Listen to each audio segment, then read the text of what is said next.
Here's a brand new revenge story, same vibe, same satisfying justice, but completely original characters, setting, and plot twists. I never thought I'd be the woman who smiled while watching her entire family burn. My name is Elena Vasquez. 42 years old, founder and majority owner of Vasquez Luxury Imports, a Miami-based empire that supplies rare wines, spirits, and Cuban cigars to the richest people in the Western Hemisphere. I built it from nothing after my father died and left us penniless. 25 years of 18-hour days, fake smiles at customs officials, sleepless nights balancing books in 3 currencies. Everyone said I was ruthless. They were right, but I was also loyal. Stupidly, catastrophically loyal. It started on a Thursday. I'd just closed the biggest deal of my career, exclusive distribution rights for a 200-year-old rum distillery in Barbados. I flew back from Bridgetown on the red eye, still wearing the same navy suit I'd worn for 3 days, smelling like airplane coffee and victory. All I wanted was my bed, my husband Raphael, and our daughter Sophia curled up watching something mindless on TV. Instead, I walked into our Coral Gables mansion and found them waiting like a tribunal. Raphael was in the center of the sectional, legs crossed, sipping my 1972 Macallan like it was grocery store scotch. To his left, my mother, Isabella. To his right, my younger sister, Valentina, barefoot, in one of my silk robes, legs draped across Raphael's lap. And in the armchair, Sophia, 19, staring at the floor.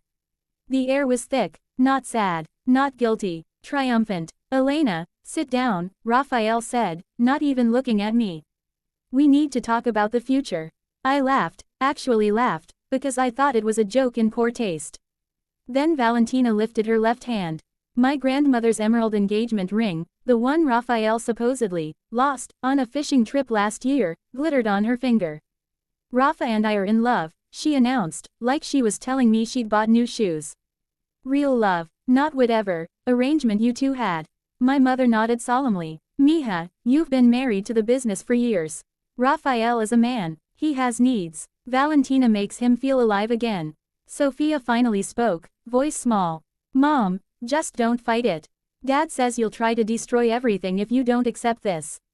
I looked at my daughter, the child I'd carried through dengue fever at age 6, the one whose private school tuition I paid by smuggling cigars in diaper bags when we were broke, and realized I didn't recognize a single person in that room. I didn't scream. I didn't cry. I just walked out. By morning, every account was frozen. My company Amex declined. Personal cards declined. Business operating accounts access revoked. Even the safe in my office, biometric plus key, had been changed overnight.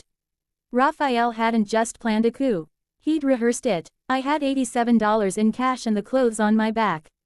I checked into a $69 motel off Calle Ocho that smelled like old fryer grease and desperation. I sat on the lumpy bed and opened my laptop, the one device he'd forgotten I kept off the family network. I still had the master backdoor key to the company servers.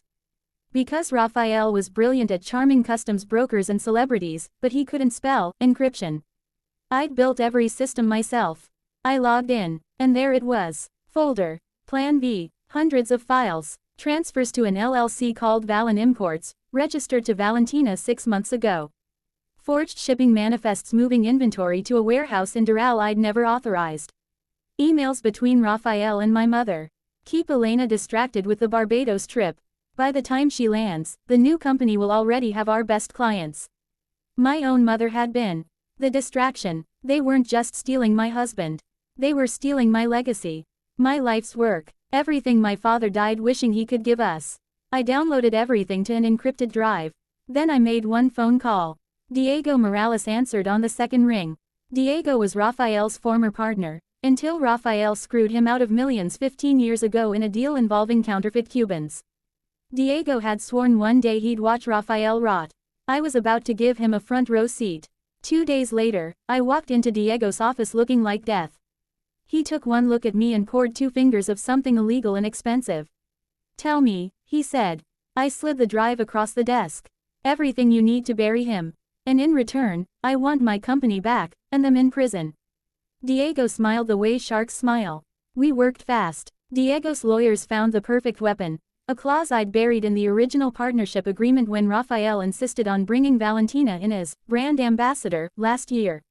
Any attempt to divert company assets triggered immediate dissolution and 100% ownership reversion to the founding partner, me. They thought it was boilerplate. It wasn't. We waited until the exact right moment. Rafael and Valentina scheduled a lavish, relaunch, party for Valen Imports, Black Tie, Yacht Club, 400 of Miami's elite. They sent out invitations bragging about their new era of luxury.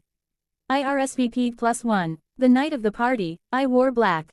Simple, severe, no jewelry, hair pulled back like I was going to war. Because I was. At 9:17 p.m., right after Rafael's toast about fresh beginnings and family you choose, the lights dimmed for the promotional video. Except the video that played wasn't theirs. It was mine. The first slide. A bank transfer. $1.2 million from Vasquez Luxury Imports to Valen Imports. Dated 3 days after my Barbados trip. The room went silent. Next. An email from Rafael to Valentina. Once Elena signs the divorce papers, we liquidate everything. You get the house in Coconut Grove, I keep the boats. Mom gets the condo in Brickell forever.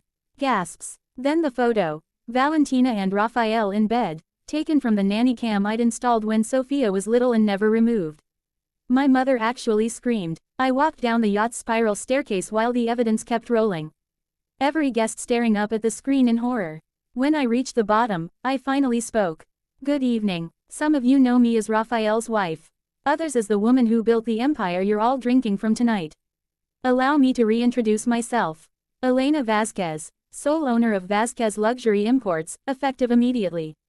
Rafael tried to lunge for the projector. Diego's security team stopped him. Valentina was sobbing into her champagne. This is illegal. You can't do this. Actually, I said, holding up the signed dissolution papers, Section 17.3 says I can. You just triggered it. I turned to the crowd.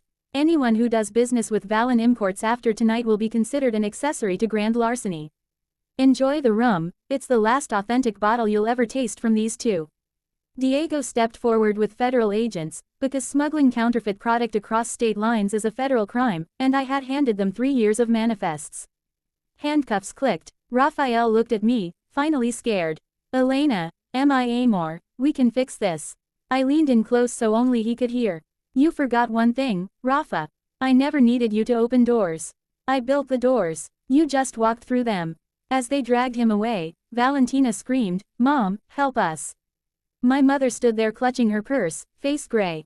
I looked at her. You taught us family comes first, Mama.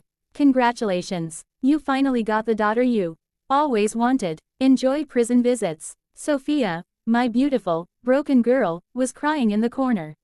I walked over. I'm sorry, Mom, she whispered. He said you'd never forgive me if I warned you. He said he'd cut me off.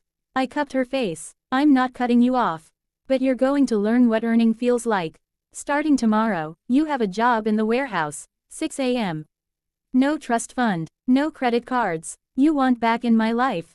You earn it. She nodded through tears. 6 months later, Rafael and Valentina took pleas, 5 and 3 years respectively. My mother lost the Brickell condo in the restitution judgment. Last I heard, she was living with a cousin in Hialeah and calling Valentina collect. Vasquez Luxury Imports is bigger than ever. Diego is my minority partner now, fair and square. And Sophia, she's 20, speaks fluent warehouse Spanish, can palletize a 40-foot container in under 2 hours, and just got promoted to logistics coordinator. She earned it. Sometimes she asks if I ever think about forgiving them. I tell her the truth. Forgiveness is a luxury. I'm in the import business, not the charity business. Then I pour us both a glass of the 1972 Macallan I bought back at auction. Because some things are mine. And no one takes what's mine. Ever again.